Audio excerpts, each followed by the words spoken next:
The champagne bottle sat on the marble kitchen counter, condensation pooling around its base. Simone stared at it, her rolling suitcase still by the door from her 3-day business trip to Chicago. Brandon stood across from her, his expensive suit jacket draped over a bar stool, his expression carefully neutral. "I think we should open our marriage," he said as casually as if he were suggesting a new restaurant. The words didn't register at first. Simone had walked into their downtown loft expecting the usual welcome home kiss, maybe takeout from their favorite Thai place. Instead, she got champagne and what sounded like a business proposal. "What did you say?" Her voice came out steady, which surprised her. Brandon picked up the champagne bottle, working the cork with his thumbs. "I've been thinking about this for a while. We've been together for 8 years, married for 5. We're successful, comfortable. But I think we're missing something." The cork popped. He poured 2 glasses, the bubbles rising in golden streams. Simone watched, her mind working to process his words while her body remained frozen. "Missing something," she repeated. "Freedom." He slid a glass toward her. "We can keep everything we have, the loft, our social circle, our financial stability. But we should also have the freedom to explore connections with other people. No sneaking around, no lies. Just honest, open arrangement." Simone's fingers closed around the champagne flute. The crystal felt cool and solid, real in a moment that seemed increasingly surreal. "You want to sleep with other people. I want us both to have that option." Brandon took a sip, watching her over the rim. "I know this might seem sudden. How long have you been thinking about this?" The question came out sharper than she intended. He hesitated, and in that pause, Simone saw the truth before he spoke it. "I've been seeing someone for about 6 months, Brandon said. "Her name is Whitney. She's a junior associate at the firm. Nothing serious, but I realized I don't want to give up what we have, and I also don't want to lie to you anymore." The champagne glass should have shattered. Simone's grip tightened enough that she felt the stem flex, but the crystal held. 6 months. While she worked 60-hour weeks building her career as a business consultant. While she planned their anniversary dinner. While she believed in their marriage. "You've been cheating on me for 6 months and now you want permission to continue." "I wouldn't call it cheating if we both agree." "But we didn't both agree." Simone set the glass down with precise control. "You made that decision alone. For 6 months. Brandon's jaw tightened. "I'm trying to be honest now. I could have kept lying, but I respect you too much for that." The laugh that escaped her throat sounded foreign. "You respect me." "I do. That's why I'm proposing this instead of just continuing behind your back. Other couples do this successfully. We're both adults. We can handle it." Simone studied her husband's face. The face she'd woken up next to for 5 years. The man she'd supported through law school, celebrated with at his firm's partnership announcement, defended to her mother who worried he was too ambitious. She looked for remorse and found only expectation that she would be reasonable. "This Whitney," Simone said quietly. "Does she know you're married?" "Of course. I told you I'm being honest about this." "Does she know you're asking me for an open marriage, or does she think I already agreed to one?" Brandon's silence answered the question. Simone picked up her suitcase. Her hand didn't shake. Her voice didn't crack. "I need to think about this." "Take your time." Brandon relaxed visibly, clearly believing her consideration meant acceptance. "I know it's a lot to process, but I really think this could work for us. We're compatible in so many ways. This just adds another dimension." She walked to their bedroom, her bedroom she corrected mentally, and closed the door. Through the wood, she heard Brandon's phone buzz, heard his low laugh as he typed a response. Probably telling Whitney that his wife was coming around. Simone sat on the edge of their king-sized bed and pulled out her phone. Her hands remained steady as she typed a message to Naomi, her best friend since college and one of the sharpest corporate attorneys in the city. "Need to talk. Urgent. Can you meet tomorrow morning?" The response came within seconds. 8 a.m. my office. "You okay?" "I will be," Simone typed back. She looked around the bedroom she'd decorated, at the life she'd built with a man who'd been lying to her for half a year. The champagne sat untouched in the kitchen. Brandon hummed while scrolling through his phone, probably texting his mistress about his generous offer to his wife. Simone's reflection stared back at her from the dresser mirror. Same dark brown skin, same intelligent eyes, same determination that had built her career from nothing. The woman in the mirror looked calm, composed. But behind that calm, gears were already turning. Brandon wanted an open marriage? He'd get honesty all right. Just not the kind he expected. She had no intention of sharing her husband. but she had every intention of making sure he regretted asking. Naomi's office occupied the corner suite on the 42nd floor, with floor-to-ceiling windows overlooking the city's financial district.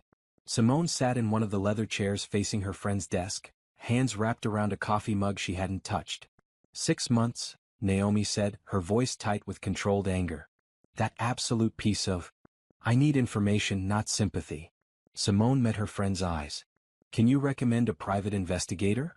Naomi's expression shifted from outrage to something calculating. Jordan Hayes, former FBI, now runs a private firm. Discreet, thorough, and expensive. Money isn't an issue. Simone pulled out her phone. Can you make the introduction? Already texting. Naomi's fingers flew across her screen. What's your plan? I don't know yet. But I'm not making any decisions without facts. Simone finally sipped her coffee. He said they could keep everything, the loft, our social life, our finances. Like I'm supposed to be grateful he's letting me stay in the life I helped build. The loft you bought with your inheritance. That he convinced me to put in both our names for tax purposes. Simone's laugh held no humor. I funded his law school. I supported him through the bar exam. I networked to help him make partner. And he thanks you by screwing a junior associate. Naomi's phone buzzed. Jordan can meet you this afternoon. 2 o'clock. Simone nodded. I told Brandon I needed time to think. He actually looked relieved. He thinks you're considering it. Good. Let him think that. Simone stood, smoothing her skirt. I have a client meeting at 10. I'll handle Jordan at 2. Can we meet for dinner tonight? My place 7. I'll order from that Italian place you like. Naomi came around her desk, pulling Simone into a fierce hug. We're going to bury him. Legally, Simone said against her friend's shoulder. Of course legally. I'm an attorney. Naomi pulled back, gripping Simone's shoulders. But thoroughly. Jordan Hayes's office was nothing like Naomi's corporate showcase. It occupied a converted warehouse in the Arts District, all exposed brick and industrial fixtures. Jordan herself was a tall black woman in her 40s, with silver threading through her short natural hair and sharp eyes that missed nothing. Naomi said you need information on your husband. Jordan gestured to a chair across from her desk, which was covered in file folders and what looked like surveillance equipment. How much do you know so far? He's been having an affair for 6 months with a woman named Whitney who works at his law firm. He asked me for an open marriage last night. Simone kept her voice level. I want to know everything else he's hiding. Jordan pulled out a legal pad. Full name? Brandon Theodore Mitchell. Partner at Whitmore, Stevens and Associates. Specializes in corporate law. And the other woman? Whitney. I don't know her last name. Junior associate at the same firm. Jordan made notes. What are you looking for specifically? Financial irregularities. Other affairs. Anything that gives me leverage. Simone leaned forward. My husband is a corporate lawyer. He doesn't do anything without calculating the benefit. This open marriage request is strategic. You think he's planning to divorce you. I think he's planning something. I want to know what before he springs it on me. Jordan studied her for a long moment. This will cost around $10,000 for a comprehensive investigation. Maybe more if I need to bring in specialists for financial forensics. That's fine. Most people hesitate. I'm not most people. Simone pulled out her checkbook. How soon can you start? I already started. Jordan turned her computer screen to show a social media profile.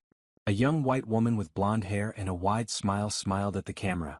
Whitney Carson, 26, graduated from State University 3 years ago. She's been at Whitmore Stevens for 18 months.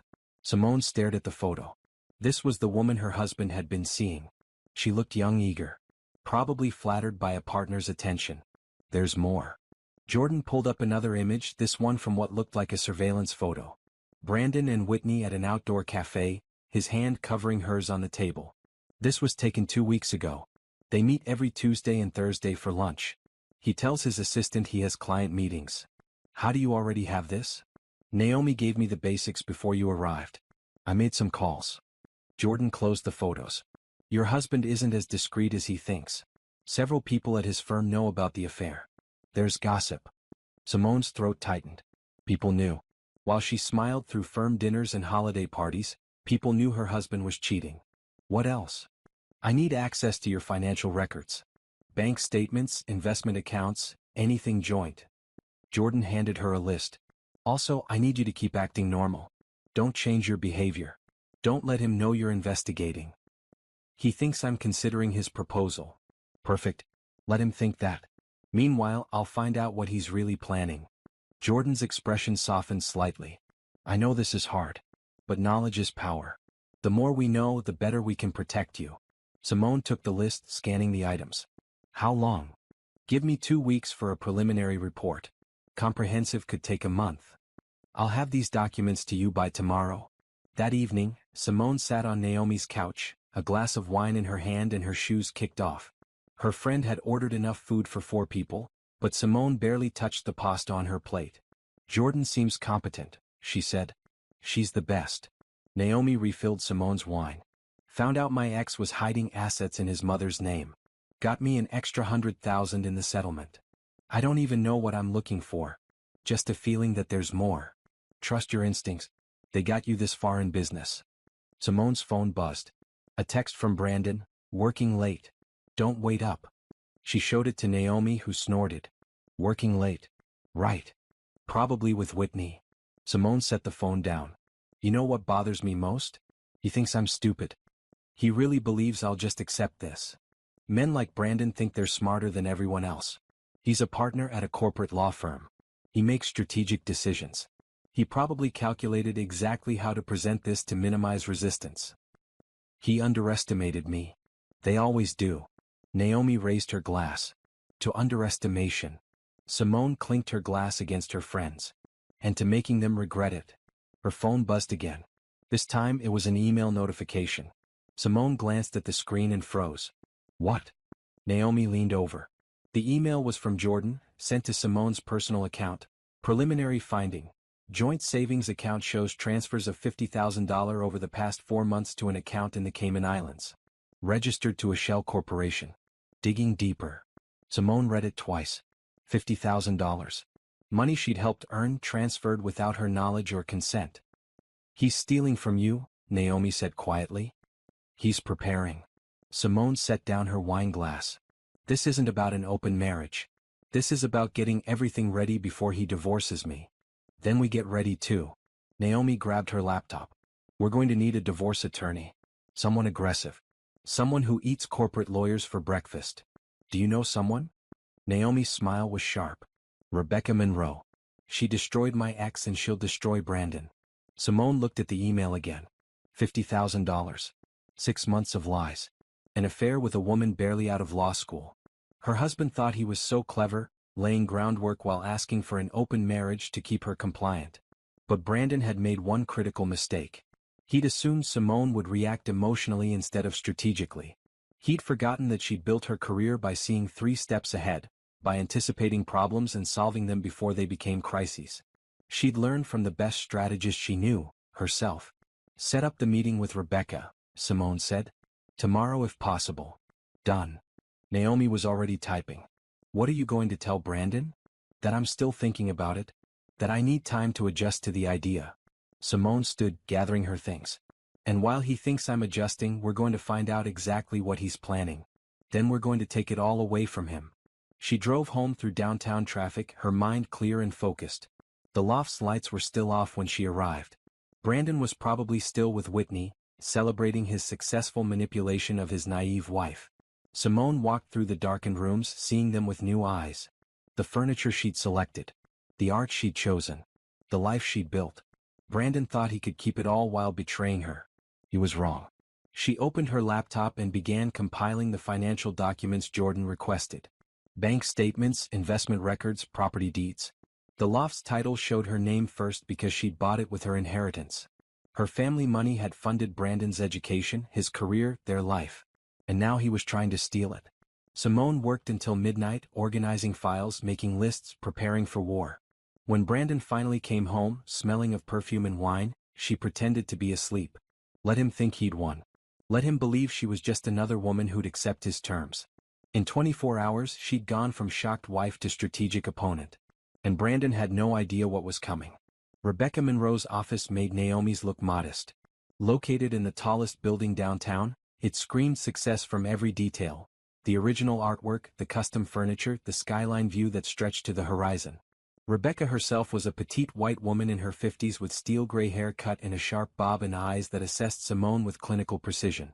"Naomi sent me your financial documents," Rebecca said without preamble. "Your husband is an idiot." Despite everything, Simone almost smiled. "Why do you say that?" "Because he left a trail. The Cayman account, the transfers, even the timing, it all points to premeditated asset concealment." Rebecca turned her computer screen. "See these dates? Each transfer happens right after your bonus payments.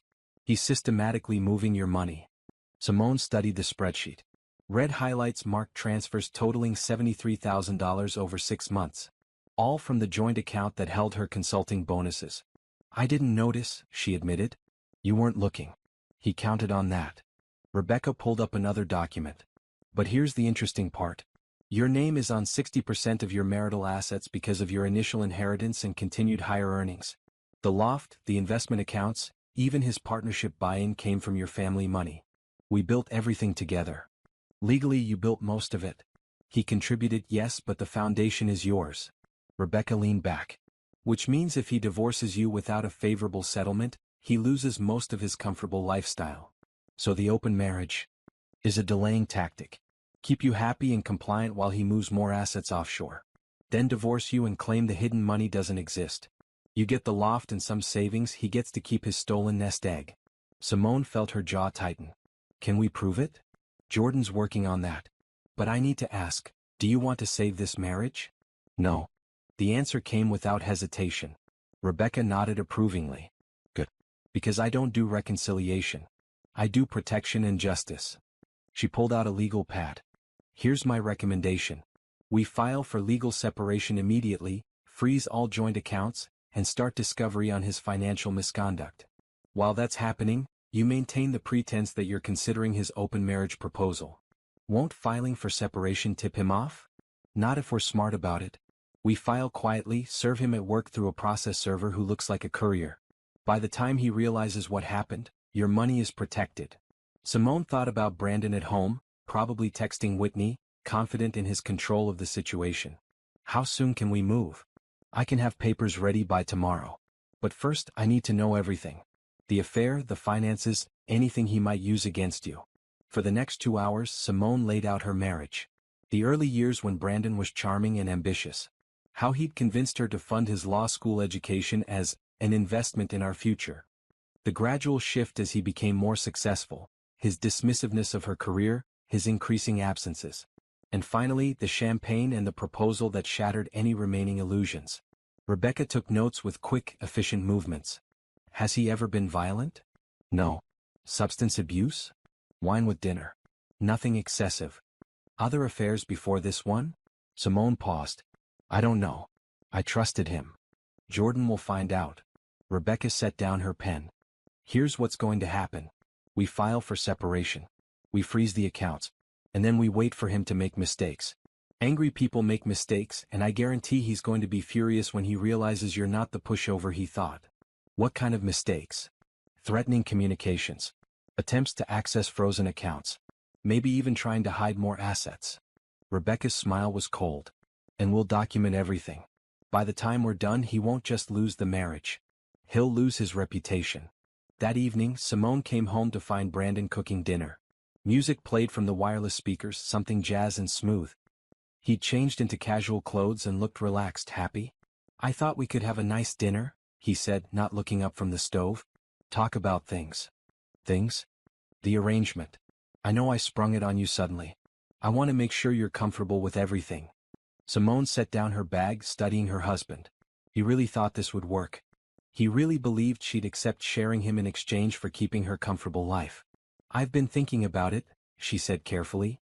Brandon turned, his expression eager. "And?" "I have questions. About how it would work. Boundaries, expectations." His shoulders relaxed. "Of course. That's smart. We should establish clear parameters." They sat at the dining table, the one Simone had found at an estate sale and had refinished.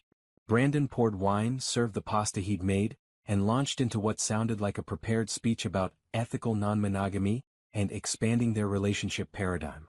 Simone listened, making appropriate sounds, asking questions that made her seem engaged.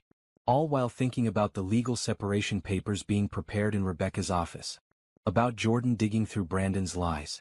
About the $73,000 he'd stolen. "The key is honesty," Brandon said, reaching across to take her hand. "No secrets between us." The irony was so thick Simone almost laughed. Instead she squeezed his hand and smiled. "No secrets." Her phone buzzed. A text from Jordan: "Need to talk. Tomorrow morning. Important." Simone excused herself to the bathroom and called Jordan. "I found something," Jordan said without greeting. "Whitney Carson thinks you've known about the affair from the beginning. Brandon told her you two had an open marriage agreement for the past year." Simone's grip on the phone tightened. "What?" "He's been lying to her too. Telling her you're fine with it, that you have your own relationships, that your marriage is modern and progressive. She has no idea she's the other woman in a traditional, closed marriage." Why would he lie to her? Because if she knew the truth she might feel guilty. Might break it off. This way, she thinks she's part of some enlightened arrangement instead of an affair. Jordan paused. "There's more. I found evidence he's been sabotaging your career." "What do you mean?" "Remember that job offer from Morrison Consulting last year? The one that never materialized." Simone did remember. She'd interviewed for a senior position, felt the meeting went well, then never heard back. "Yes." Brandon called the hiring manager. "Told him you were dealing with mental health issues and wouldn't be reliable. He tanked your opportunity." The bathroom walls seemed to close in. Simone sat on the edge of the tub, her mind reeling.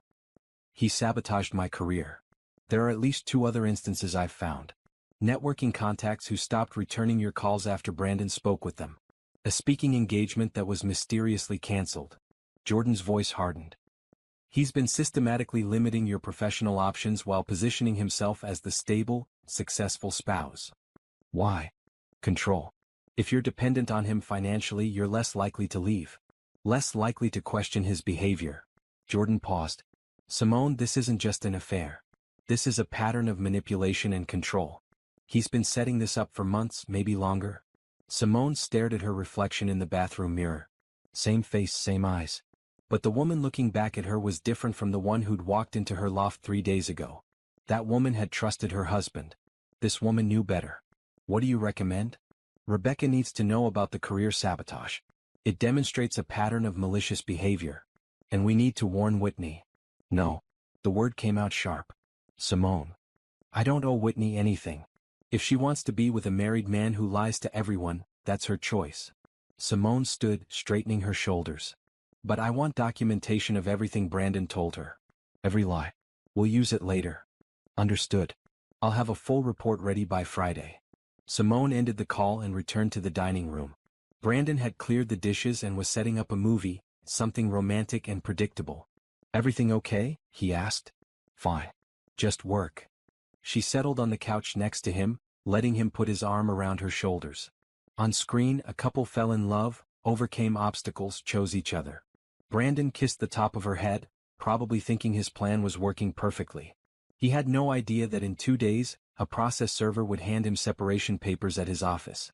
No idea that his financial crimes were being documented. No idea that the wife he'd underestimated was 3 steps ahead. Simone watched the movie, her mind calculating. Career sabotage. Financial theft. Systematic lies to both his wife and his mistress. Brandon had built his betrayal carefully, piece by piece.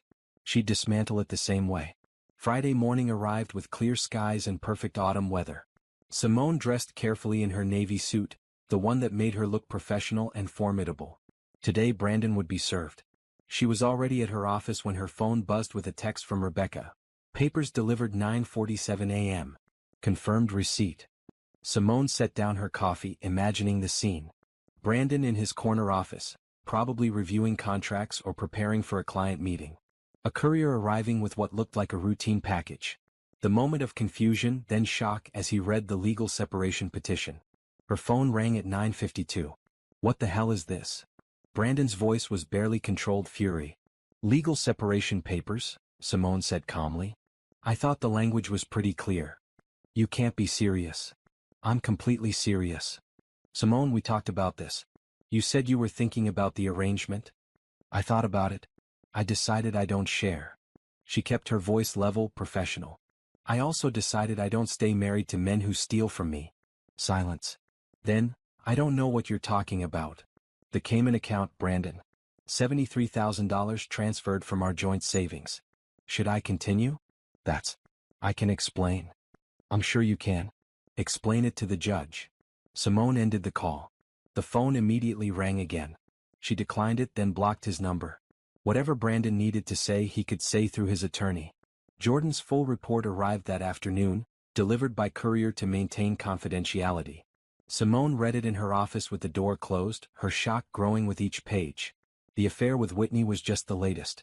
Jordan had found evidence of at least 2 previous affairs, both with women from Brandon's firm. The pattern was identical. Younger associates, secret meetings, promises of discretion.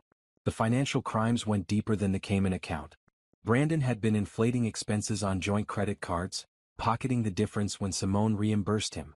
He'd taken out a line of credit in both their names without telling her, draining $30,000 for business expenses that Jordan couldn't verify. And the career sabotage was worse than Simone had imagined. Brandon had told multiple professional contacts that she was unstable, unreliable, difficult to work with. He'd deliberately intercepted emails about job opportunities, deleting them before she could see them. He'd even convinced her previous boss not to write a recommendation letter by claiming Simone had asked him not to. All to keep her dependent. All to maintain control. Simone's hands shook as she set down the report. This wasn't a marriage that had failed. This was a systematic campaign to trap and exploit her. Her office phone rang. Her assistant's voice came through. "Ms. Mitchell, there's a Whitney Carson here to see you. She doesn't have an appointment." Simone hesitated. She told Jordan she didn't want contact with Whitney. But curiosity won. "Send her in." Whitney Carson looked younger in person than in her photos. She wore a professional dress and minimal makeup, her blonde hair pulled back in a ponytail. Her eyes were red from crying. "Ms. Mitchell, I'm so sorry to bother you. How did you find my office?" "Google." Whitney twisted her hands together. "I need to talk to you. About Brandon." Simone gestured to the chair across from her desk. "Sit." Whitney perched on the edge of the chair, looking miserable. "I didn't know. He told me you two had an open marriage. That you both dated other people. That you were fine with it." "When did he tell you this?" "When we first started seeing each other. He said you and he had evolved past traditional marriage. That you were both more enlightened than that." Whitney's voice cracked. "I believed him. I thought I was part of something progressive and honest." "When did you find out the truth?" "This morning. I saw him get the separation papers. He was furious, making calls saying you'd blindsided him. I asked what he meant and he..." Whitney wiped her eyes. "He said you were his traditional wife who wouldn't agree to his lifestyle choices. Nothing about an agreement. Nothing about openness." Simone studied the younger woman. She could be angry at Whitney, blame her for the affair. But Whitney was just another person Brandon had lied to and used. "What do you want from me?" Simone asked. "I want to apologize. I would never have gotten involved if I'd known he was lying about everything. I'm not that person." Whitney took a shaky breath. "And I wanted to warn you. He was on the phone with someone talking about the divorce. He said he'd make sure you got nothing. That he'd prove you were mentally unstable." Simone's expression didn't change, but internally she noted this information. More evidence of Brandon's malicious intent.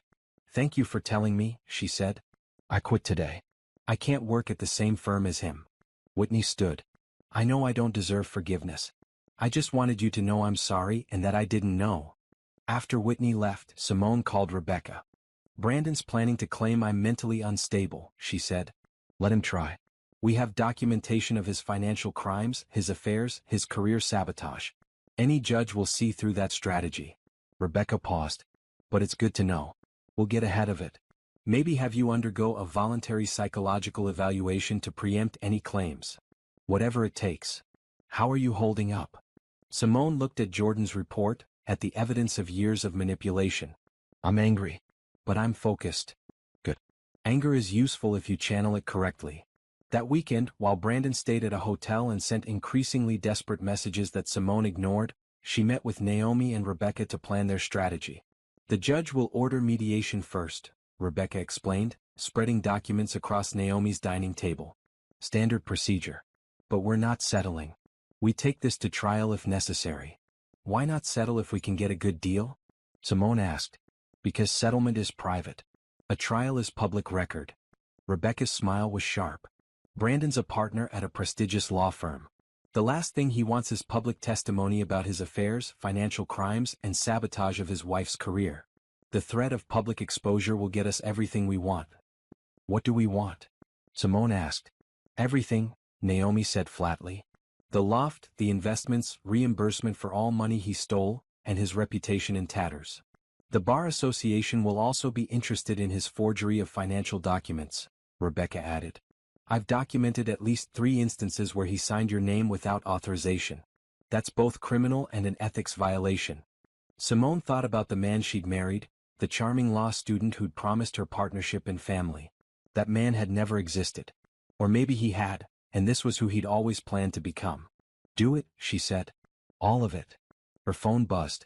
Another message from Brandon, this one longer than the others. Simone, please. We can work this out. I made mistakes, but we can fix this. Don't throw away 8 years. She showed it to Rebecca, who photographed it. Added to evidence. Shows consciousness of guilt and attempt to manipulate.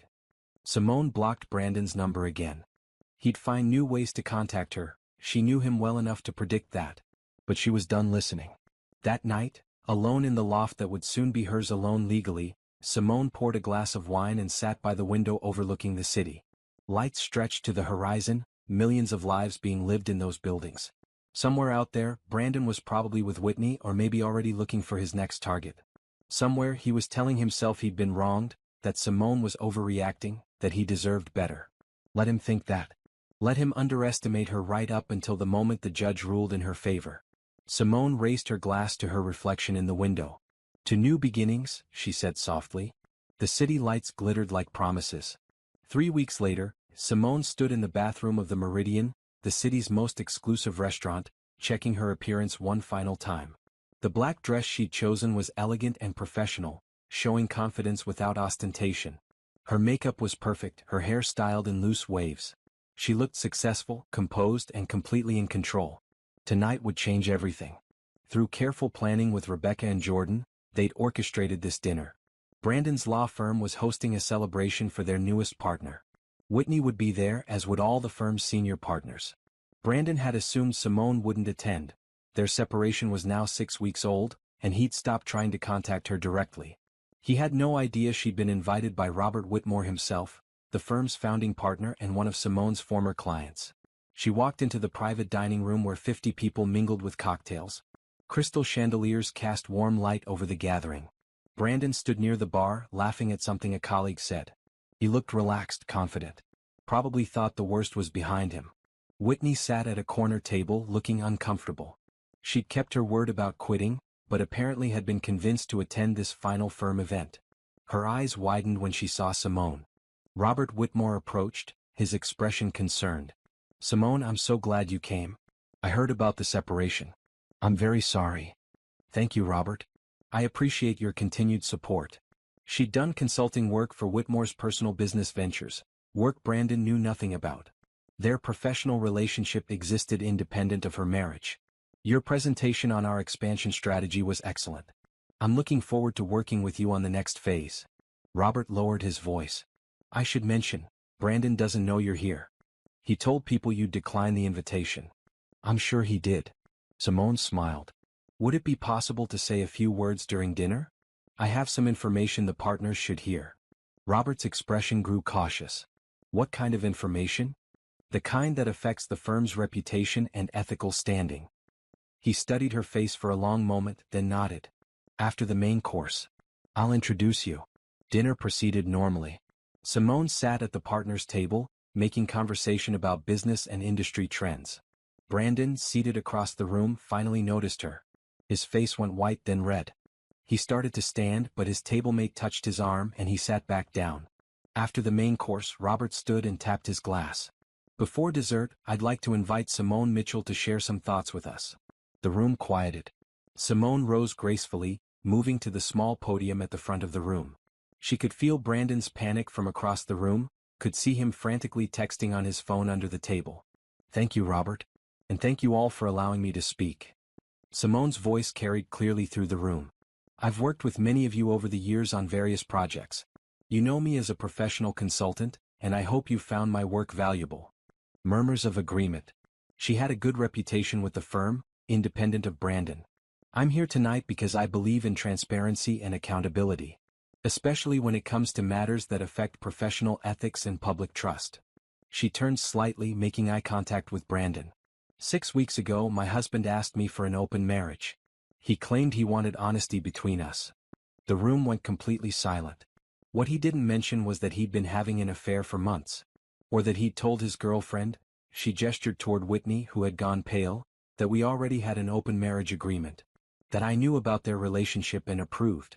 Whitney's eyes filled with tears.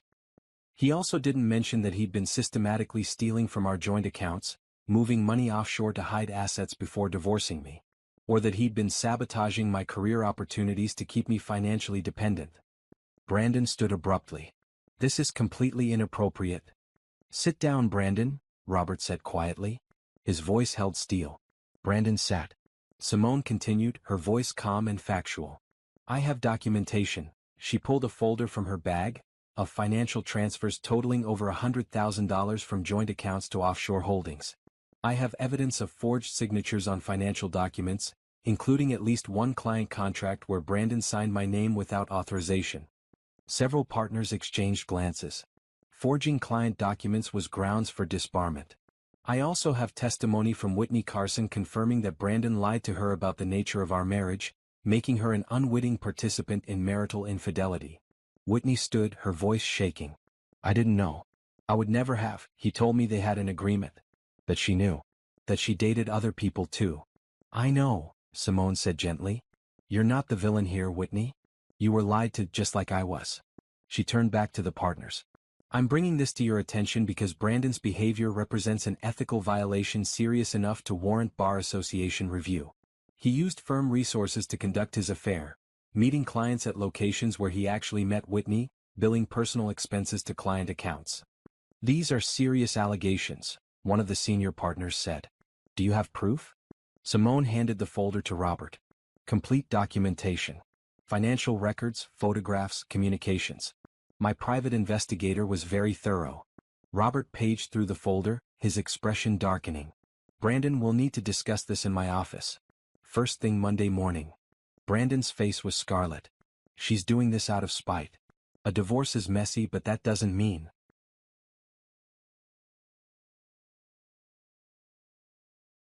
The Cayman account is in your name alone, Simone interrupted, her voice cutting.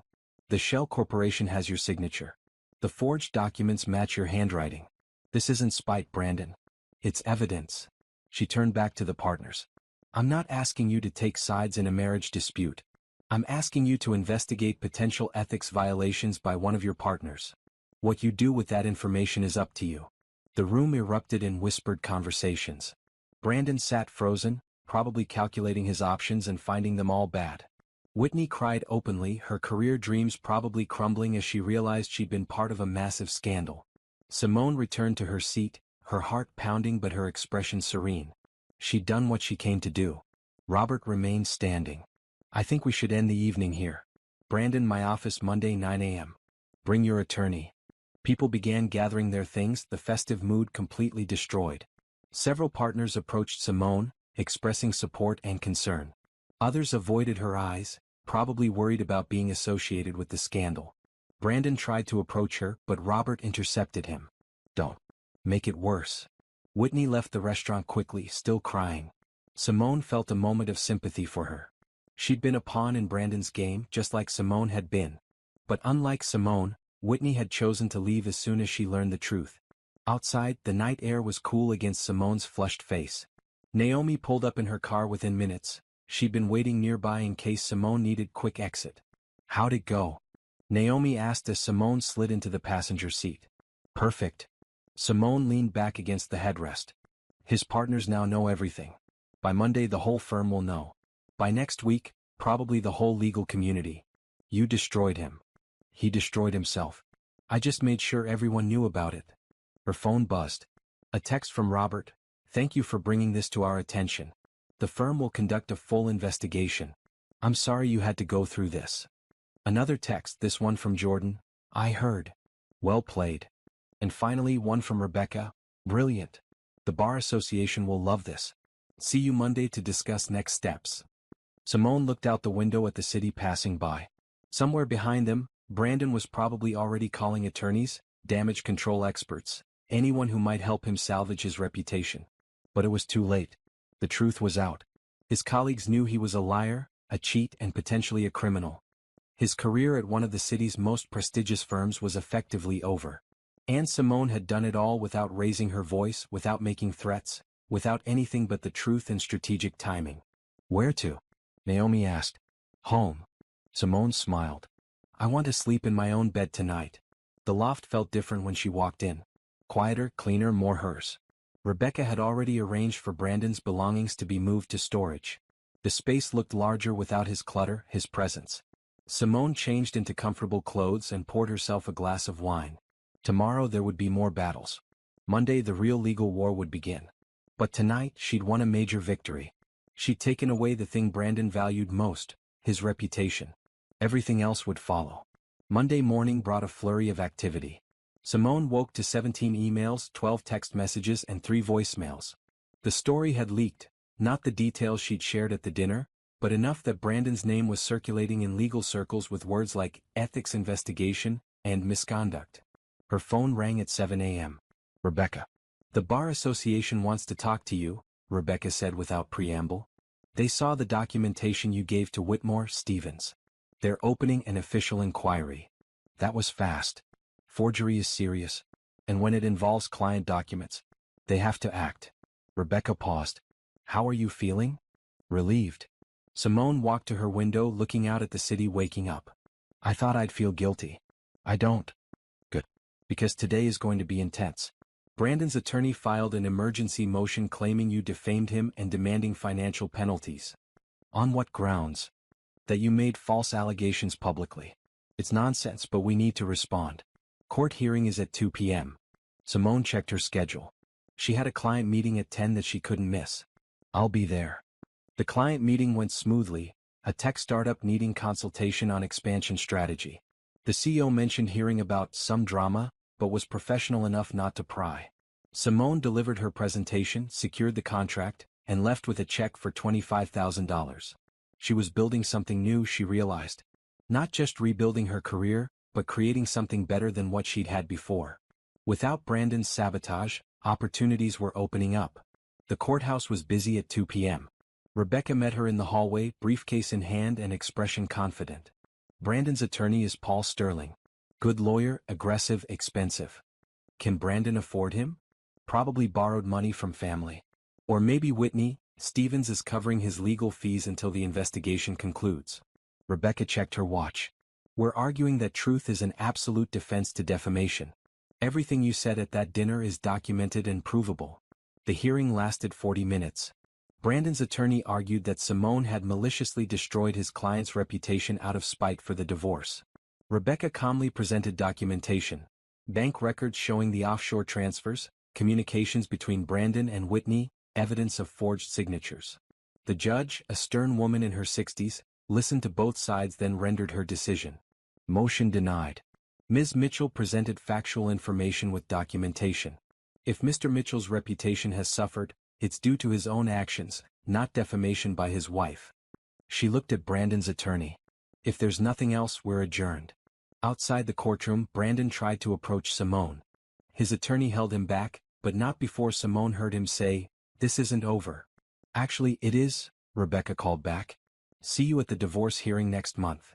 That evening, Simone received an unexpected visitor. Robert Whitmore called and asked if he could stop by the loft. When she opened the door, he looked older than at the dinner, tired. "Thank you for seeing me," he said. "Of course. Please come in." They sat in the living room, Robert accepting the coffee she offered. "I owe you an apology," he said. "We should have noticed what Brandon was doing. The signs were there, irregular billing, unexplained absences, complaints from associates about inappropriate behavior. You weren't responsible for monitoring his personal life." "No, but we were responsible for the firm's ethical standards. We failed." Robert set down his coffee cup. "The firm is terminating Brandon's partnership. The investigation found multiple instances of misconduct, forged signatures, misappropriated funds, inappropriate relationships with subordinates." Simone felt a wave of satisfaction. What will happen to him? He'll be given the option to resign before we announce termination. Either way, he's out. And the Bar Association will likely suspend or revoke his license pending their own investigation. And Whitney? She resigned, as you know. We gave her a positive reference. She was a victim in this as much as you were. Robert leaned forward. I also wanted to ask if you'd consider taking on more consulting work with the firm. Not Brandon's cases, obviously. But we value your expertise, and I don't want his misconduct to affect our professional relationship. I appreciate that, Robert. I mean it. You're brilliant at what you do. Don't let Brandon's actions limit your opportunities. He stood. I'll let you go. I just wanted you to know the firm is taking this seriously. After he left, Simone sat alone in the quiet loft. Brandon's career was over. His license would be suspended or revoked. His reputation was destroyed. All because he'd been too arrogant to think he'd get caught. Her phone buzzed. A text from an unknown number. I hope you're happy. You've ruined my life.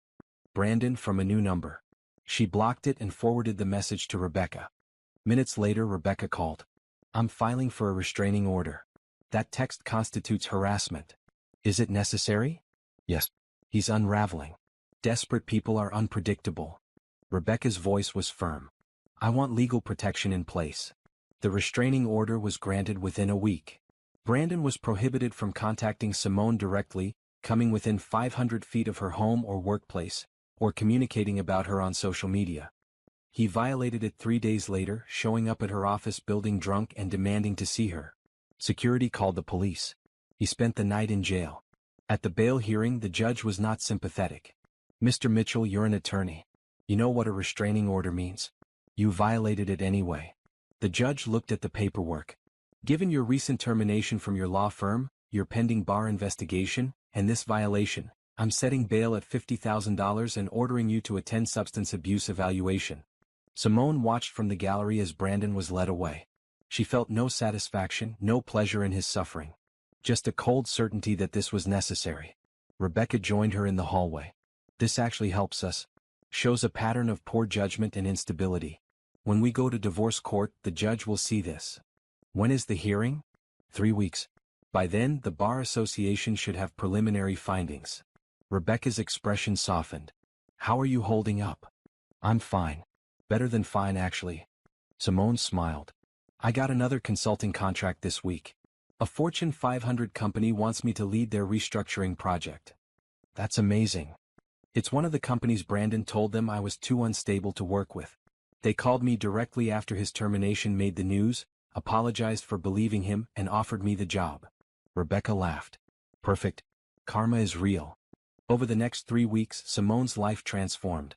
She took on high-profile consulting projects, her calendar filling with meetings and presentations. Her bank account grew. Her confidence solidified. And through it all, Brandon's world continued to collapse. The Bar Association suspended his license pending the outcome of their investigation. He moved back in with his parents, unable to afford his own place. Whitney stopped returning his calls, having moved to another city to start fresh. The divorce hearing arrived on a cold November morning. Simone dressed in her power suit, the burgundy one that made her look formidable. She met Rebecca outside the courtroom. Ready? Rebecca asked. Absolutely. The hearing lasted 4 hours.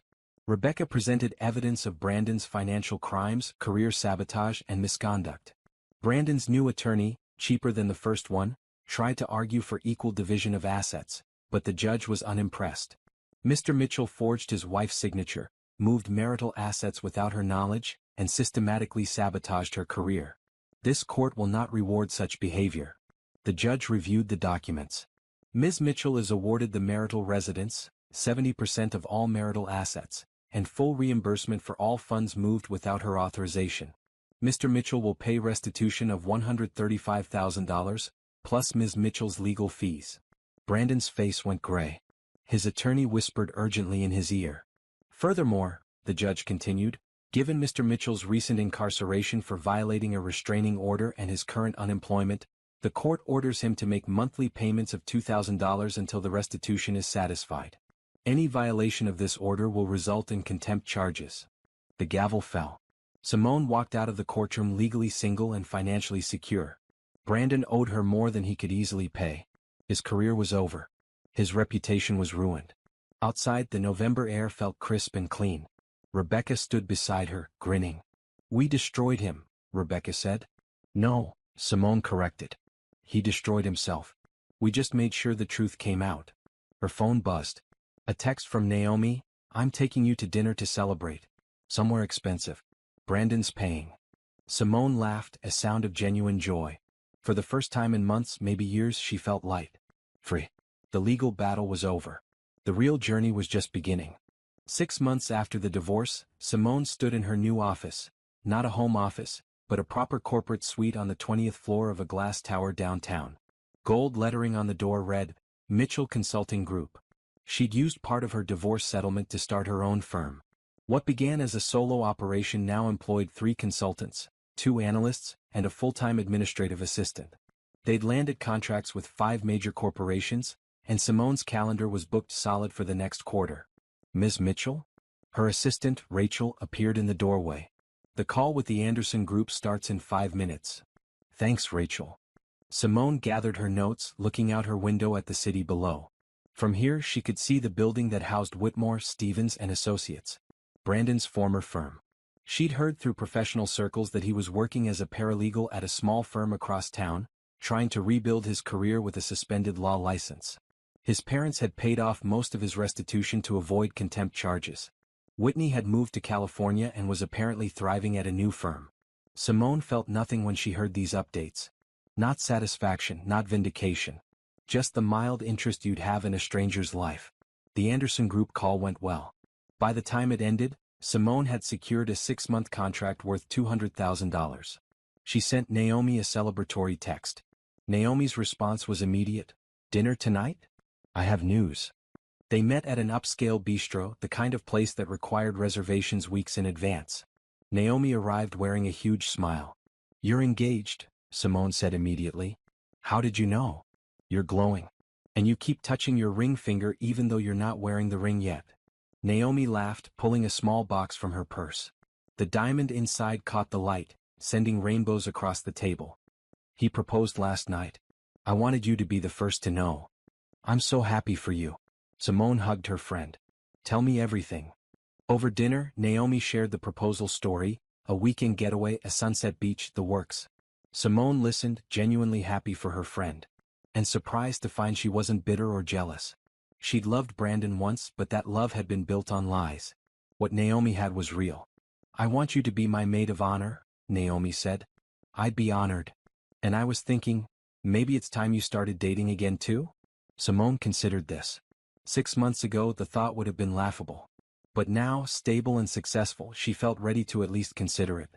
"Maybe," she said. "I know someone. Dominic Chin." "Wait, you said no Chin names." "That's fine. Chin is common enough that it's not associated with my ex. Dominic runs a tech startup. Smart, funny, successful. I met him through work." Naomi pulled out her phone, showing Simone a photo. A handsome black man with warm eyes and an easy smile looked back at her. "No pressure, but I think you two would hit it off." "Set it up," Simone said impulsively. "Just coffee, nothing intense." The coffee meeting happened the following week at a neutral location, a quiet cafe near Simone's office. Dominic arrived exactly on time, dressed professionally but not stuffy. "Simone." He extended his hand. "Dominic, Naomi's told me a lot about you. All good things, I hope. Mostly about how you're crushing it in the consulting world." He smiled. "I might need to hire you for my company's expansion." They talked for 2 hours. Dominic was intelligent without being arrogant, successful without being boastful. He asked questions about her work and actually listened to the answers. When he mentioned his company's challenges, he treated her insights with respect. "I should get back to work," Simone said eventually, checking her watch and surprised by how much time had passed. "This was great. Could we do it again? Maybe dinner next time?" "I'd like that." Walking back to her office, Simone felt lighter. Dominic was nothing like Brandon. He seemed genuine, interested in her as a person rather than as an accessory or asset. It was refreshing. Their second date was dinner at an Italian restaurant. Dominic talked about his background. Raised by a single mother, worked his way through college, started his tech company in his garage. He asked about Simone's consulting firm, her goals, her vision for growth. He didn't ask about her divorce. Naomi must have briefed him on the basics and warned him it wasn't dinner conversation. Simone appreciated that discretion. Can I ask you something? Dominic said over dessert. Of course. What made you want to start your own firm instead of joining an established company? Simone thought about the question. Control. After everything that happened, I needed to know I was building something that was mine. Something no one could take away or sabotage. That makes sense. Dominic's expression was understanding. I started my company for similar reasons. Tired of working for people who didn't value my contributions. Exactly. They discovered they had more in common than expected. Both were driven by independence rather than just money. Both valued honesty and direct communication. Both had been burned by people who underestimated them. I'd like to see you again, Dominic said when he walked her to her car. I'd like that too. Their relationship developed slowly, carefully. Simone was cautious, watching for red flags, testing boundaries. But Dominic was patient. He respected her space, her career, her independence. When she traveled for work, he sent supportive texts but didn't demand constant communication. When she canceled a date due to a work emergency, he understood without guilt-tripping. 3 months into dating, Dominic invited her to a charity gala his company was sponsoring. Simone wore a stunning emerald dress and let Dominic introduce her to his colleagues and business partners. Unlike Brandon, who'd always positioned himself as the star while she played supporting role, Dominic introduced her as his equal, a successful consultant with her own thriving business. Your girlfriend is impressive, one of Dominic's investors said. My company could use someone with her expertise. You should hire her, Dominic said with genuine pride. She's the best in the business. Later in the car ride home, Simone asked, why did you tell him to hire me? Weren't you worried about competing for my time? Why would I worry about that?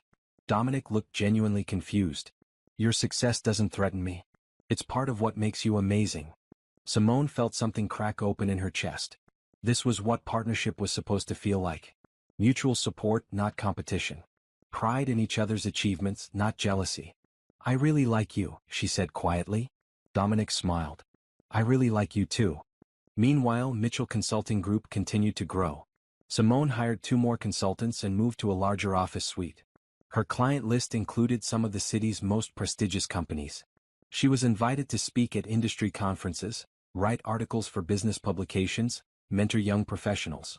One afternoon, Rachel buzzed her office. Ms. Mitchell, there's a call for you. Brandon Mitchell.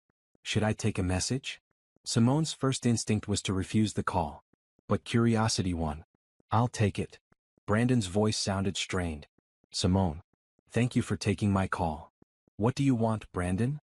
I wanted to apologize. For everything. I know it's too late, but I needed you to hear it. Simone leaned back in her chair, looking out at the city. Okay. I heard it. I was a terrible husband. I sabotaged your career, stole from you, lied to you. I was controlling and manipulative and I took you for granted. His voice cracked. Losing you was the worst mistake of my life. You didn't lose me, Brandon. You threw me away. There's a difference. Silence. Then, I know. I've been working with a therapist, trying to understand why I did what I did. And I wanted you to know I'm sorry. Not because I want anything from you. Just because you deserve to hear it. Thank you for the apology. But it doesn't change anything. I know. He paused. I heard about your consulting firm. Congratulations. You always deserved better than what I gave you. After the call ended, Simone sat quietly for a moment. Brandon's apology felt genuine, but it didn't matter. Too much damage had been done, too many lies told. She'd built a new life and he had no place in it. That evening, she met Dominic for dinner. He took one look at her face and asked, hard day. Strange day. She told him about Brandon's call. How do you feel about it? Indifferent mostly. It was good to hear him admit what he did. But it doesn't change what happened or who he is. Simone took Dominic's hand. And honestly, I'm grateful it happened. If he hadn't revealed himself, I might still be in that marriage, still being held back. Now I have exactly the life I want. Dominic squeezed her hand. I'm glad too. Selfishly because I get to know you. But also because you deserve to be with someone who sees your worth. You see it? Every day. Simone felt tears prick her eyes, but they were good tears. Happy tears.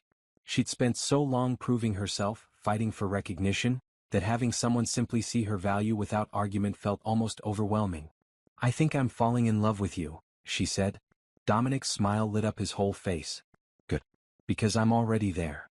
They kissed across the table, a moment of perfect happiness in a restaurant full of strangers. Simone felt something she hadn't felt in years. Hope. Not hope that someone would save her, she'd already saved herself. But hope that she could build something new with someone who valued her as much as she valued herself. The waiter brought their check.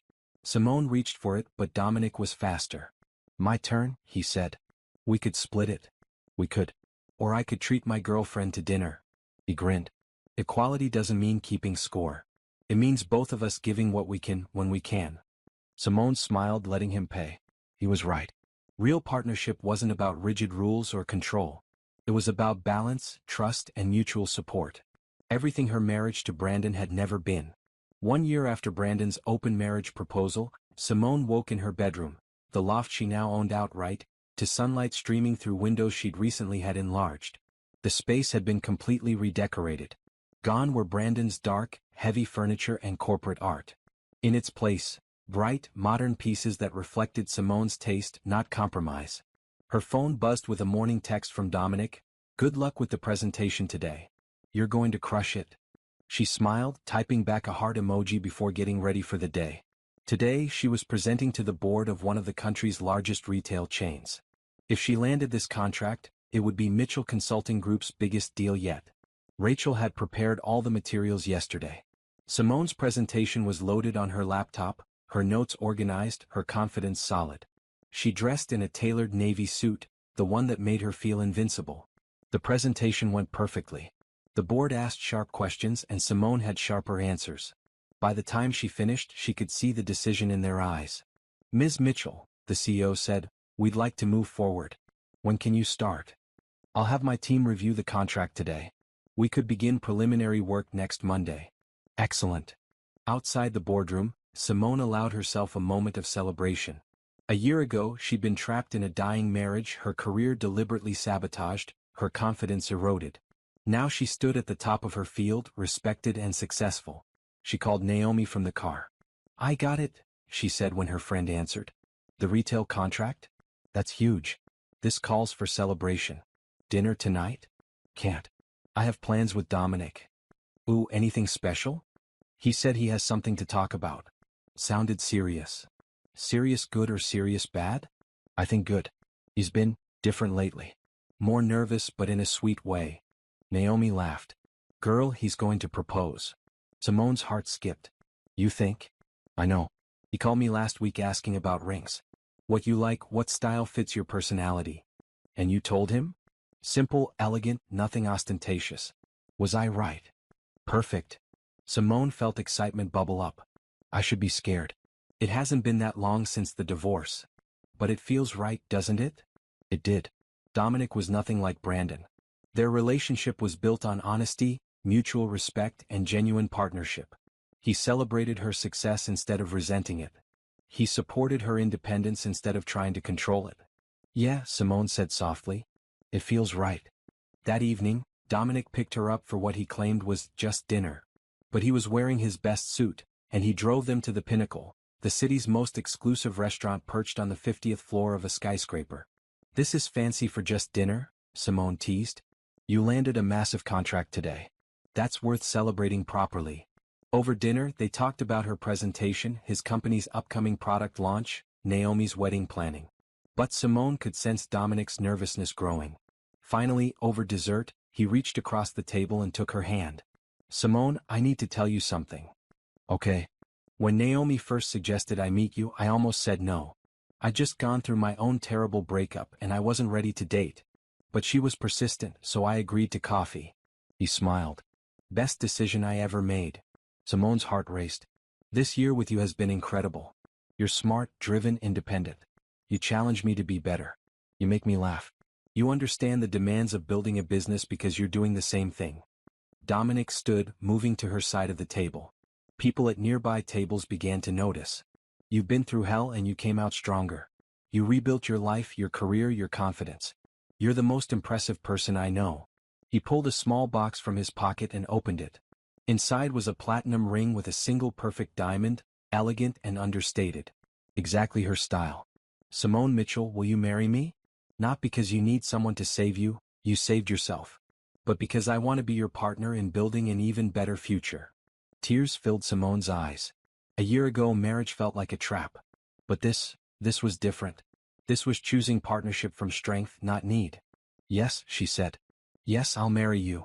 The restaurant erupted in applause as Dominic slipped the ring on her finger and kissed her. Simone laughed through happy tears, overwhelmed by joy. This was what she deserved. Not a husband who diminished her, but a partner who elevated her. Not control disguised as love, but genuine respect and support. They drove to Naomi's apartment afterward to share the news. Her friend opened the door, took one look at Simone's hand and screamed. I knew it. I knew he was proposing tonight. You helped him pick the ring, Simone accused, laughing. Guilty. But look how perfect it is. They celebrated with champagne, the good kind, not the manipulative kind Brandon had used. Dominic and Naomi's fiancé talked business while Naomi dragged Simone to the bedroom to examine the ring properly. You deserve this, Naomi said seriously. After everything Brandon put you through, you deserve someone who sees your value. I know. Simone twisted the ring, watching it catch the light. It's weird. I thought I'd be scared. But I'm not. Because Dominic is nothing like Brandon. Exactly. He wants me to succeed. He celebrates my wins. He doesn't see my career as competition. Simone met her friend's eyes.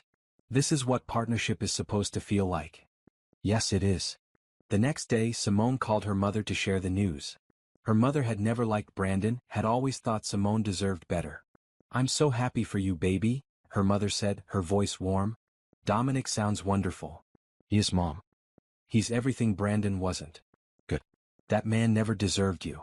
Her mother paused. Have you thought about when you want to get married? Not yet. We just got engaged yesterday. Well, whenever it is, I'm so proud of you. Not just for finding love again, but for everything you've built. Your business, your success. You did that all yourself. After the call, Simone sat in her office looking at the ring on her finger. Her mother was right. She had built this life herself. The business, the success, the happiness, all of it came from her own strength and determination. Dominic was a wonderful addition to that life, but he wasn't the foundation. She was. Mitchell Consulting Group continued to grow. The retail contract led to others. Within 6 months, Simone employed 12 people and was considering expanding to a second office in another city. She occasionally heard updates about Brandon through professional networks. He'd never regained his law license. He'd remarried, quickly and quietly, to someone who worked in a completely different field. Simone wished him no ill will, but she felt nothing when she heard these updates. He was simply part of her past, a chapter that taught her important lessons but held no power over her present. Whitney had apparently thrived in California, making partner at her new firm. Simone was genuinely happy for her. Whitney had been a victim too in her own way. The final piece of closure came unexpectedly. A check arrived in the mail, the last of Brandon's restitution payments. $135,000 paid in full. Simone deposited the check and used the money to invest in Mitchell Consulting Group's expansion. Brandon's theft had ultimately funded her independence. There was a certain poetry in that. That evening she and Dominic walked through the park near her loft. Fall leaves crunched under their feet, the air crisp and clean. I heard from the real estate agent today, Dominic said. They found a house that might work for us. 5 bedrooms, home offices for both of us, great neighborhood. They decided to buy a new place together instead of either moving into the other's home. A fresh start for both of them. When can we see it? Tomorrow if you're free. I'll make time. They walked in comfortable silence, hands linked. Simone thought about the journey that had brought her here. The betrayal, the pain, the anger. But also the strength, the growth, the triumph. Brandon had asked for an open marriage and thought he held all the cards. Instead, he'd freed her to become the woman she was always meant to be. Simone looked at the ring on her finger, then at Dominic's profile in the fading light. This was her life now. Success, love, partnership, respect. Everything she deserved and nothing she hadn't earned herself. I love you, she said. Dominic smiled, pulling her close. I love you too. The past was past. The future was bright. And Simone was exactly where she was meant to be. 18 months after Brandon's catastrophic proposal, Simone stood in the conference room of Mitchell Consulting Group's new headquarters. The space occupied an entire floor of a downtown high-rise, with glass walls offering panoramic city views. 20 employees now worked under her leadership, and the company had just been named one of the fastest-growing consulting firms in the region. A journalist from Business Weekly sat across from her, recording their conversation for a feature article titled Rising Stars: Entrepreneurs Who Built Success from Adversity. What would you say was the turning point? The journalist asked. Simone thought carefully. The moment I realized I was stronger than I thought. That I didn't need someone else's permission or approval to succeed. I just needed to trust myself. You went through a difficult divorce during this time, correct? I did. And it taught me that sometimes the worst things that happen to us lead to the best outcomes. That divorce freed me to build exactly the life I wanted. The journalist made notes. Your ex-husband was an attorney who lost his license. Some might say you destroyed his career. He destroyed his own career through his choices. I simply made sure the truth came out. Simone's voice was calm, factual. Accountability isn't destruction. It's consequence. After the interview, Simone reviewed the company's quarterly reports. Revenue was up 40% from the previous quarter. Client retention was at 95%. Employee satisfaction scores were excellent. Her phone buzzed. A text from Dominic: "House closing is confirmed for next week. Ready to be a homeowner with me?" She typed back, "More than ready." They were buying a beautiful colonial in a neighborhood full of families and professionals. The house had everything they wanted: space for home offices, a garden, room to grow. Simone had paid cash for her half from her business profits. Equal partnership in everything. That evening she attended a networking event at one of the city's premier venues. As a featured speaker on business growth strategies, Simone had become a regular on the professional circuit. People sought her advice, wanted to work with her, respected her expertise. Midway through the cocktail hour, she noticed a familiar face across the room. Brandon. He looked older, worn. His suit was off the rack instead of custom. He stood alone, not engaging with the other attendees. Their eyes met. Brandon's expression showed shock, then something like shame. He started to approach, but Simone turned away, continuing her conversation with a potential client. She had nothing to say to him. Later, as she was leaving, Brandon intercepted her in the lobby. "Simone. Please, just a moment." She considered walking past him but stopped. "What do you want, Brandon?" "I saw your interview in Business Weekly. Congratulations on your success." "Thank you. I wanted you to know I'm doing better. I'm working steady, going to therapy, trying to make amends for the damage I caused." He looked down.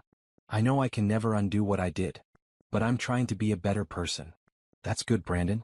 I hope you succeed." Do you hate me?" Simone considered the question honestly. "No. I don't hate you. I don't really feel anything about you at all. You're part of my past and I've moved on." "I heard you're engaged. To someone who actually deserves you." "Yes, I am." "I'm glad. You deserve to be happy." Brandon's voice cracked slightly. "I was a terrible husband. I held you back, lied to you, tried to control you." "I'm sorry." "I know. You've apologized before." Simone checked her watch. "I need to go. I have dinner plans." "Of course. I wanted you to know that seeing what you've built, how successful you've become, it makes me realize how badly I screwed up. You're thriving without me. More than thriving. And I'm proud of you, even though I have no right to be. Goodbye, Brandon." She walked away without looking back. Behind her, she heard him say quietly, "Goodbye, Simone." In her car, Simone sat for a moment before starting the engine. Brandon's words had been genuine, she thought. He truly realized the magnitude of his mistakes. But his realization didn't change anything. It didn't undo the betrayal, the theft, the sabotage. And more importantly, she didn't need his apology or acknowledgement to feel complete. She'd already moved past him. Dominic was waiting at the restaurant when she arrived. He stood when he saw her, pulling out her chair, not because she couldn't do it herself, but as a gesture of respect and care. "How was the networking event?" he asked. "Productive. Picked up 2 potential leads." She decided not to mention Brandon. There was no point. "How was your day?" "Good. The product launch went better than expected. We're already getting orders." Dominic smiled. "I was thinking, for the honeymoon, what about Italy? You mentioned wanting to go." "Italy sounds perfect." They'd set their wedding date for early summer, 6 months away. Nothing huge or showy, just close friends and family. Naomi would be maid of honor. Dominic's best friend from college would be best man. Unlike her first wedding, the expensive, elaborate affair Brandon had insisted on, this one would be intimate and meaningful. A celebration of partnership, not performance. "I got the final restitution payment from Brandon last month," Simone said. "I was thinking of using it to fund a scholarship program through the company." 4 women trying to restart their careers after divorce or other setbacks. Dominic's expression warmed. That's a beautiful idea. Using what he took from you to help others. Exactly. Turn something negative into something positive. Over dinner they discussed the scholarship program details. How to structure it, what criteria to use, how to make the biggest impact. Dominic offered to have his company match the funding, doubling the number of women they could help. This was partnership, Simone thought. Building something together, supporting each other's visions, making each other's goals possible. A week later, Business Weekly published the feature article. Simone's photo, professional, confident, successful, graced the cover with the headline, "From Betrayal to Breakthrough, How Simone Mitchell Built an Empire." The article detailed her journey from divorce to business success without naming Brandon. It focused on her resilience, her strategic thinking, her commitment to helping other businesses succeed. It positioned her as a leader in her field. Simone's phone exploded with messages. Congratulations from colleagues, requests for interviews, invitations to speak at conferences. Her business benefited too. 3 new clients reached out directly, citing the article. That afternoon Jordan Hayes called. Saw the article. You look amazing, Jordan said. I wanted to give you an update on Brandon. Is that necessary? Probably not, but I thought you'd want to know. His new marriage is apparently struggling. His wife is unhappy with his income level and his baggage. She didn't know the full story when they got married. That's unfortunate for both of them. Also, the woman you replaced at that consulting job you interviewed for? She quit after 6 months. The company called me asking if you'd be interested in coming on as a contractor. Simone smiled. Forward them to my business line. We might be able to work something out. Will do. And Simone? I'm proud of you. You took a terrible situation and turned it into triumph. After the call ended, Simone stood at her office window looking out at the city. From this height she could see for miles. The building that housed Brandon's old firm. The courthouse where she'd won her divorce. The restaurant where she'd first met Dominic. All of it part of her story, but none of it defining her. She defined herself through her choices, her strength, her refusal to let betrayal destroy her. Her assistant knocked. Ms. Mitchell? Your 3 o'clock is here. Thank you, Rachel. I'll be right there. Simone gathered her materials for the meeting. Another potential client, another opportunity to grow her business. Her life was full of such opportunities now, and she seized every one. That evening she and Dominic toured the house they'd be moving into next week. Empty rooms echoed with possibility. They planned where furniture would go, which room would be whose office, where they'd plant a garden.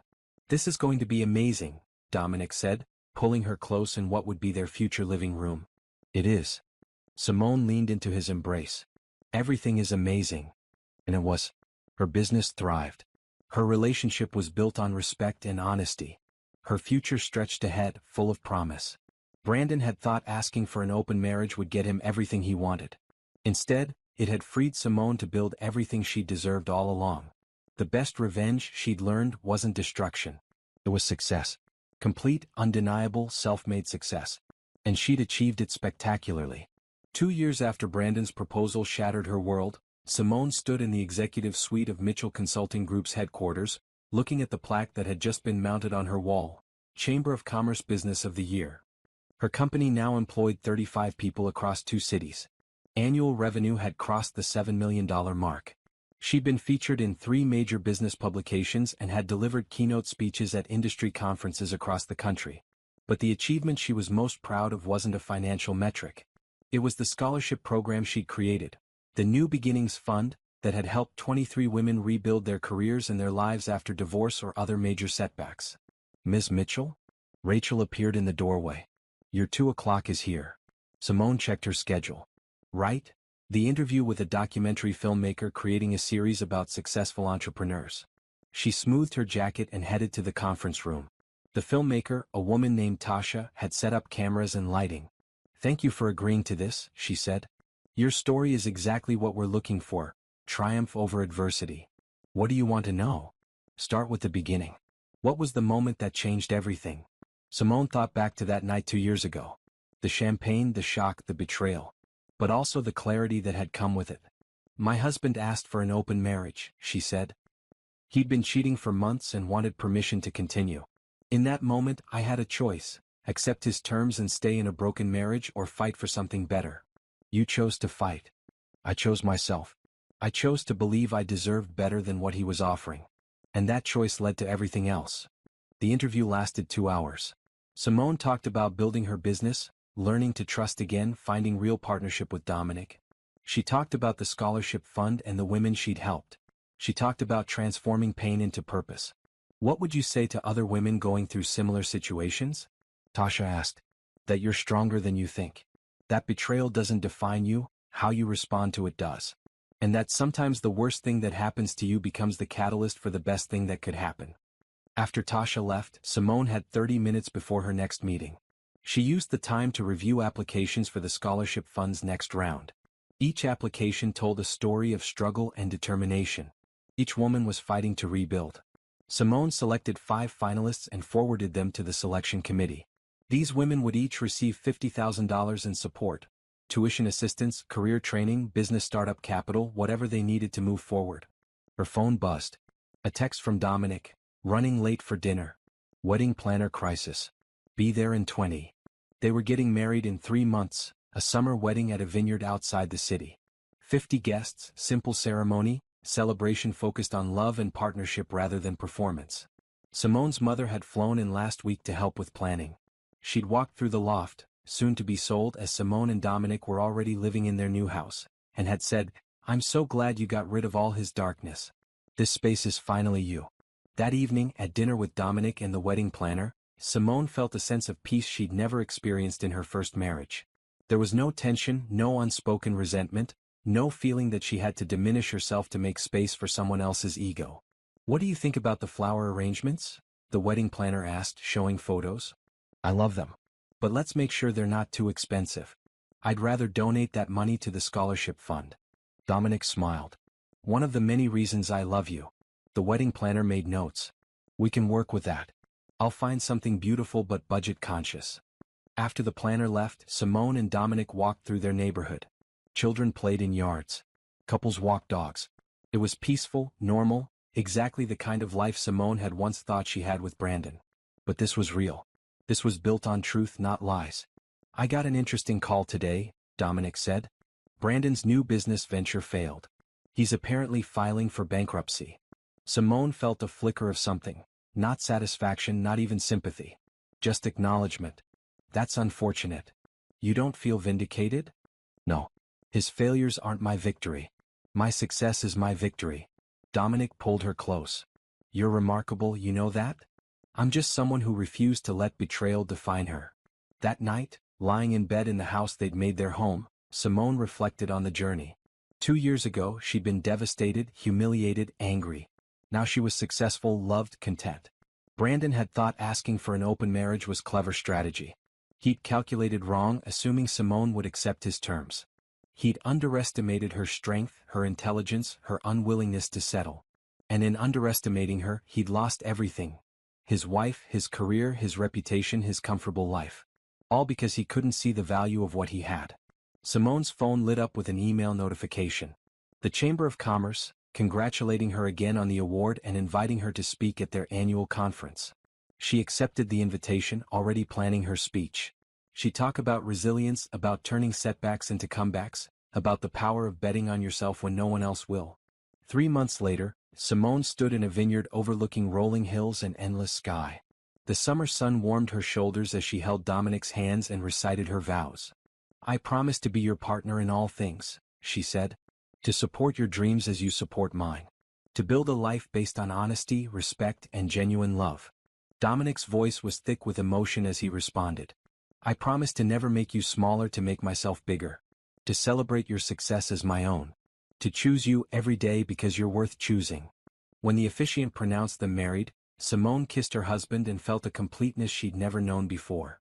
This was what marriage was supposed to be: 2 whole people choosing to build together, not one person trying to control the other. At the reception, Naomi gave a toast that made everyone laugh and cry. Simone's mother talked about watching her daughter transform pain into power. Dominic's best friend told embarrassing stories that made Dominic groan. Later, during the dancing, Simone looked around at the people celebrating with them. Friends who'd supported her through the divorce. Colleagues who respected her work. Family who loved her unconditionally. No one from Brandon's side of the family was there. They'd sent perfunctory well wishes but hadn't attended. Simone was fine with that. They'd chosen their loyalty long ago. Happy? Dominic whispered as they swayed to the music. Completely. Any regrets? Simone thought about the question seriously. Did she regret her first marriage? The wasted years? The betrayal? No, she said finally. Because all of it led me here. To this business, this life. I wouldn't be who I am without that journey. Even the painful parts? Especially the painful parts. They taught me what I was capable of. As the evening faded into night and the celebration continued, Simone stepped outside for a moment alone. Stars filled the sky, countless and brilliant. 2 years ago, standing in her loft while Brandon poured champagne and proposed his arrangement, Simone would never have imagined this moment. This happiness, this success, this peace. Brandon had been her worst nightmare for a moment. The betrayal had felt devastating, world-ending. But she'd survived. She'd rebuilt. She'd thrived. And in doing so, she'd become his worst nightmare instead. Not through revenge or destruction, but through success so complete and undeniable that it highlighted everything he'd thrown away. She'd heard through mutual acquaintances that Brandon sometimes saw her business success mentioned in trade publications. That he knew about her consulting firm, her awards, her happiness. And knowing that knowledge probably haunted him brought Simone no particular pleasure. She didn't need his regret to feel complete. She didn't need his acknowledgement to know her worth. She'd learned it herself the hard way. Dominic stepped outside. Everyone's asking for the bride. Ready to go back in? Absolutely. They returned to the celebration hand in hand. The rest of the evening blurred into joy, dancing, laughter, toasts, cake, promises of forever. As the night ended and they drove away to begin their honeymoon, Simone looked back at the vineyard one last time. Behind her was everything she'd built from the ashes of her old life. Ahead was everything she'd continue to build with someone who truly valued her. Brandon had asked for an open marriage thinking he held all the power. Instead, he'd freed Simone to discover her own. And she'd used that power to build a life far better than anything he could have imagined. That wasn't revenge. That was victory. Complete, total, undeniable victory. And it tasted like champagne and starlight and infinite possibility.